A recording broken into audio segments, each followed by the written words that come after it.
Сәлеметсіздер ме, менің тұрақты көрермендерім?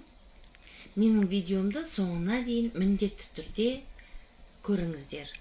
Және жай ғана көріп қана қоймай, әріптестеріңізбен бөлісулеріңізді сұраймын. Сонымен бірге өздеріңіздің пікірлеріңізді қалдырып, жақсы болса жақсысын, жаман болса жаманын айтып отыруларыңызды сұраймын. Сіздермен бірге Ардақ Әлібековна. Міндетті түрде подписаться батырмасын басуды ұмытпаңыздар. Ендеше бастайық.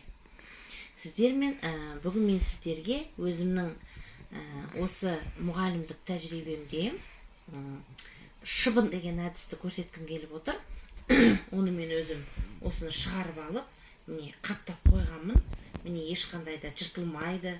Бұл бірнеше жыл пайдалануларыңызға болады. Яғни көптеген шыбындарды жасап қойдым мен.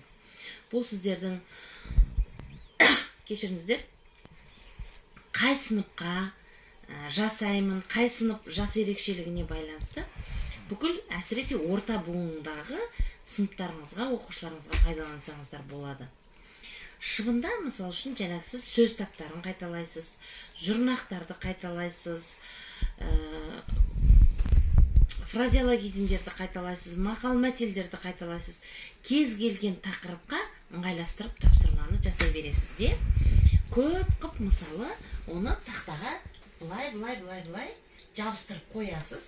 Мысал үшін, екі оқушы, міндетті түрде екі оқушы шығу керек, екі жақтан шығады да. Мысал үшін, зат есімді табамыз. Екі бала жүгіріп кеп, зат есімді үстінен тауып жаба қояды. Мысал үшін, мына жерге сіз жаңағы зат есім сөзді жазып қоясыз, доп, шар деген сияқты, ол шыбынды ол алып тастайды. Келесіне, мысал үшін, сөз таптарын қайталаған кезде екі оқушы жарысып, етістікті табамыз, жүгіріп кеп, қай бала тапты. Осылай бүкіл балаларды шығарып, шыбын әдісі арқылы сіз өз тақырыбыңызды пысықтай алады екенсіз. Бұл да енді әрқашан енді біздің жағдайымызға байланысты бүкіл кабинеттеріміз. Міне сонымен мен сіздерге бүгін шыбын әдісі өте қызықты. Мен өзім оқушыларым осы әдісті өте жақсы. Шыбындарымды ала бастаған кезде менің оқушыларым қуана бастайды. Сондықтан олар әрі ойын арқылы осы тақырыпты меңгергендіктерін осыдан көрулеріңізге болады. Енді әрқашан біз, мысалы, электронды тақтаны пайдаланамыз, күнделікті балаларымызға слайд көрсетеміз, күнделікті балаларымызды сондай жағдайлар бізде бола бермейді әрине.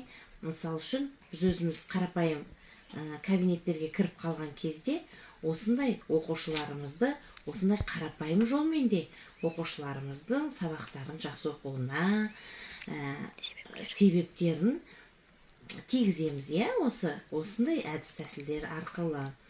Видеоны соңына дейін тыңдап, келесі менің видеомда бұдан да басқа тағы да әдіс тәсілдермен танысасыздар. Менің каналыма подписацияны басып, видеоны соңына дейін қарап, келесі менің видеомда аман-есен жүздескенше сау саламатта болыңыздар.